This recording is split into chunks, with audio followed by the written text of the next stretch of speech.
Hi guys!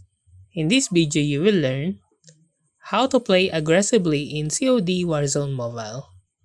Well, to do that, choose a weapons with high fire rates and mobility, such as SMGs and shotguns. These are perfect for close quarters combat, allowing you to rush enemies aggressively.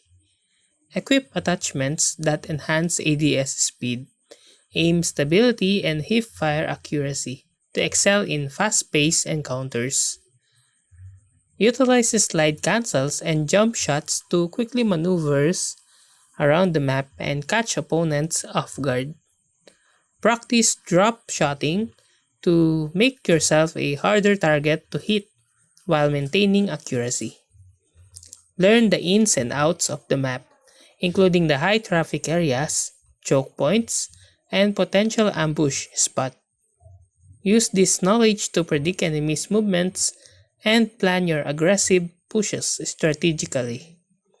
If playing in a team, communicate effectively with your teammates to coordinate aggressive pushes and flanking maneuvers. Use voice chat or text messages to share enemy locations, call out targets, and coordinate attacks for maximum impact. Always be on the move and avoid camping in one spot for too long. Aggressors thrive on momentum and constant pressure.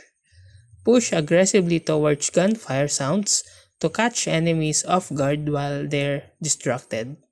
Utilize tactical equipment like flashbangs and stun grenades to disorient opponents before engaging in close quarters combat. Take advantage of kill streaks and field upgrades to maintain your aggressive momentum and keep the pressure on your opponents. Keep a constant eye on the minimap to track enemy movements and anticipate their next move. Be prepared to adapt your strategy on the fly based on the evolving dynamics of the battlefield. Stay aware of your surroundings and be ready to react quickly to unexpected encounters.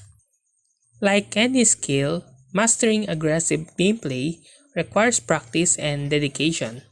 Spend time honing your reflexes, aiming skills, and map knowledge through regular gameplay sessions. Analyze your gameplay to identify areas for improvement and adjust your strategy accordingly. And that's how to play aggressively in COD Warzone Mobile. If you like this video, please click the like and subscribe and ring the bell icon to notify you to our next video. Thank you for watching.